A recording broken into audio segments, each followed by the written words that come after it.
As I say, do apologise for the choppiness. Don't worry too much about that. It's not doing anything untoward. It's the actual weapon changes and the damage changes that David was just talking about there. That's stuff that we're still testing. It might not actually come in 5.2. It's likely that 5.2 will launch in the way that we've been chatting to you guys about it. But you can see, again, an example of how it is we actually do listen to you guys and we do take your feedback. So Battlefield 5's 5.2 update dropped yesterday, and you didn't need to be Miss Cleo or Nostradamus to predict that between the time to kill changes and the spotting tweaks, it's an absolute disaster in terms of feedback from the community. I outlined my thoughts about these in the previous Battlefield news video, link in the description in case you missed it, but we didn't know about all of the different weapon changes, so we couldn't really give an informed opinion other than it looks awful on paper, and now that it's actually in the wild, it's even worse in principle. Given the way the patch notes are written, it appears that DICE wants to have certain subsets of weapons fit into different playstyles, but by only focusing on the effective weapon range, it doesn't actually solve that problem. In fact, it creates more of them.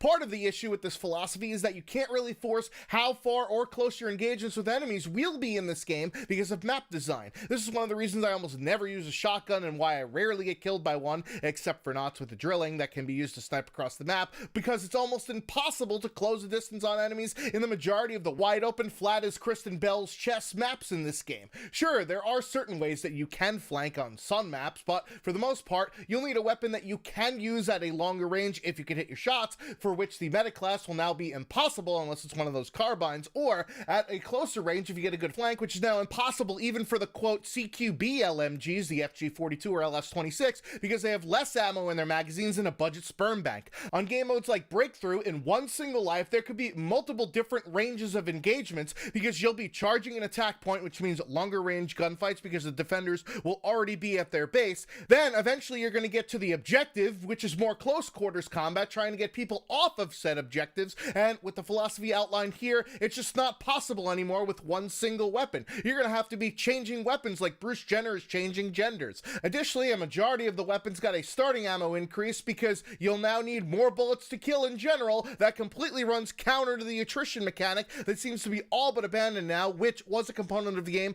that I really liked because it emphasized teamwork and squad play, although the ammo and supply stations did get an increased timer for the cooldown to 45 seconds from 20 seconds. So while DICE claims they didn't attempt to change the time to kill by making it longer, the fact that they increased ammo capacity for basically every class just screams bullshit. The gunplay was one of the almost unanimously positive aspects for Battlefield 5 in a game that's had its fair share of controversies from the very beginning, so I just don't understand why DICE feels the need to change it when they've already tried it in the past, and it also failed miserably multiple times between the two alpha builds and around this same time last year for a week before being reverted. DICE, learn from your fucking mistakes, goddammit. we were hoping to show you some of the new weapons on the gameplay today, but we basically just forgot to unlock them on the account. Sorry about that. As far as the rest of the patch goes, I did talk about some of the things that were included in my last news video, but there's also some other changes like giving tanks a similar longer time to kill, with changing how explosives affect armor, nerfs to the Fliegerfaust, AP mines now seem more like claymores with wires sticking out of them to make them more noticeable now that soldiers can carry around more of them. Thank fuck for making set and forget items easier to avoid, and making Aerodrome more playable by adding additional pieces of cover. Hey, would you look at that? Because the Fortnitification system doesn't allow you to build cover anywhere on the map, just only on or near objectives, which doesn't fucking help because it's an underbaked feature that most people still don't use, especially on maps that desperately need cover points when going from objective to objective. Since Outpost was leaked to be coming for week 9 of the Tides of War live service buzzword excuse to ship an empty shell of a game, then overpromising and under-delivering because bugs have to be fixed to split resources from making new BPD bops to fill said sandbox. But there have been lots of adjustments made to the game mode, including the aforementioned Aerodrome map, along with the two current Pacific maps, Iwo Jima and Pacific Storm, being added to the mode as playable maps. More on maps later, but there was another post that went live today, which also drew the ire of the community, as DICE claimed that the community games, which was RSP, then custom games before being altered, after getting through the plethora of bureaucratic layers of managerial approval in spite of it being negligible for actual functionality, but it was supposed to have dropped with the 5.2 patch, yet the details of which only were made available after the patch patch dropped, and it won't be live until Monday the 9th. That's a sneaky way of saying that you got it in with the 5.2 update, but you won't be able to flip the switch until you've done some testing on it. That's DICE weaseling around their promises again. Players can finally make their own custom playlists that are visible with the new community games filter with the advanced search feature, in which you could have different maps and modes in the same server as long as the player counts are the same across those modes. Give badmins the ability to ban and kick, and have the ability to keep the server private with a password, although if you do that, then soldier rank progression is disabled. There's also a laundry list of features that are DICE's favorite 4-letter word, soon. It's going to be coming in the future. That's how you get around saying soon. There you go. Including features to make the game resemble the hardcore mode that has been missing from launch, like only being able to spawn on squad leaders, not having a kill cam, the mini-map going away, friendly fire being enabled or disabled. So now those people that wear war paint and listen to the sounds of the jungle while playing have to continue to wait even longer for those features. Another one people have been screaming for, the ability to switch teams, is also actually in this list, but it's only possible to do if you're the admin. However, a team balancer is still nowhere to be found, in spite of being the main reason, aside from cheaters, that players back out of matches, along with needing to do so in order to change assignments or to get items that were just unlocked. It's almost as if DICE went on changing the time to kill in order to solve a problem that has plenty of much easier solutions.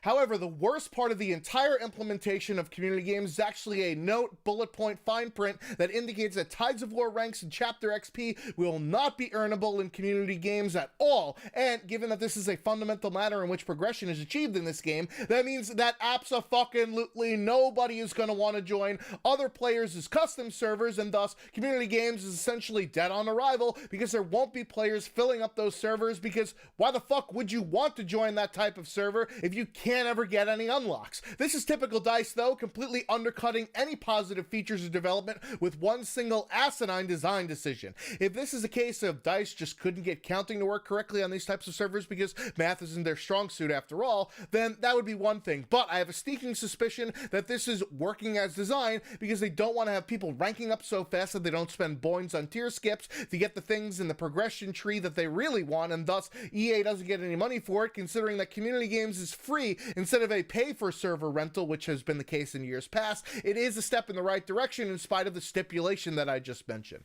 DICE continues to shoot itself in the foot with every single new thing that they add to the game. All it takes is one huge important design decision to completely undermine everything that they fucking do. But don't be shocked when 5.2 launches that Wake isn't there. Don't worry, don't panic. This isn't Al soon down all over again, I promise. Also included with this update, but not active yet because drip feed is the only way that DICE knows how to release content apparently. Wake Island will go live on Thursday, December 12th, and hopefully it'll be a birthday present that I actually want, in spite of having the assault variant of Conquest, because getting spawn trapped is nobody's favorite way to play the game, even though the trailer specifically mentions Breakthrough, which is a much better version of the attacker-defender premise, so why the fuck do we also have to have Conquest Assault? In the trailer, they attempted to get on the community side with trying to get in on the crab meme that's actually a pejorative reaction regarding DICE constantly fucking up whenever they write checks their asses can't cash, and the heavy nostalgia with tying it to Battlefield's past, Battlefield 1942 and 1943, as well as Battlefield 3, showing off how this map has been passed around more than a blunt at a Willie Nelson concert. However, the trailer then mentions that this iteration of Wake Island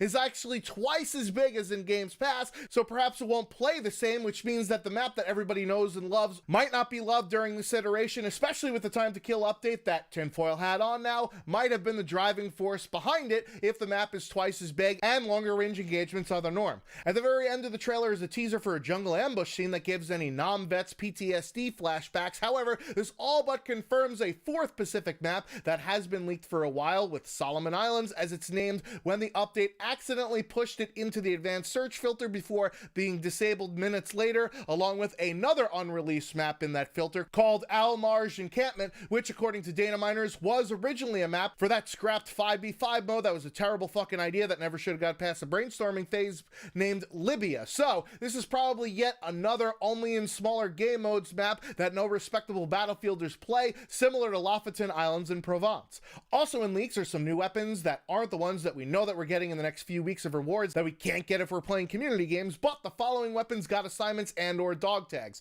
M2 Carbine, Type 11 LMG, Ithaca Shotgun, Bazooka, M3 Infrared Sniper Carbine, and the double barrel flare pistol, with the primary fire being able to spot enemies and deal damage, and the alternate fire blinds and confuses enemies and yourself if you're too close. Lastly, in leaks, there's a model of an unreleased float plane called the A6M2N Roof that can fly or land in water, although with how shitty the mechanics are for the landing gear, your mileage may vary when trying to put the plane onto the water, which was an effective aircraft for the Japanese Imperial Army against the Americans during the Solomon Islands operation, so perhaps this vehicle will be released when the aforementioned map finally drops sometime in 2020. So, what are your thoughts on the time to kill changes that hopefully DICE will yet again revert for the third fucking time, and the DICE standard underwhelming and head-scratching announcement of community games? Let me know in the comments section down below. I've been the Schwantz27 out like even more romaine lettuce after the latest outbreak. Until next time.